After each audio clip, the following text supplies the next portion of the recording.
சுழலும் கோள்கள் அவன் சொல் கேட்கும். அவனை தொழுதால் போதும் நல்லதே நடக்கும். ஆனை முகனை தொழுதால் நவக்கிரகங்களும் மகிழும். நல்லதே நடக்கும், நல்லதே நடக்கும்.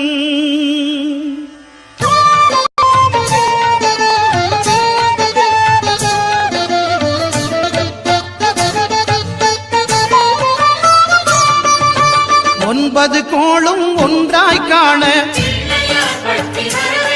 அங்கு கற்பகம் என்னும் கடவுளின் மெய்யில். ஒன்பது கோளும் ஒன்றாய் காண அங்கு கற்பகம் என்னும் கடவுளின் மெய்யில்.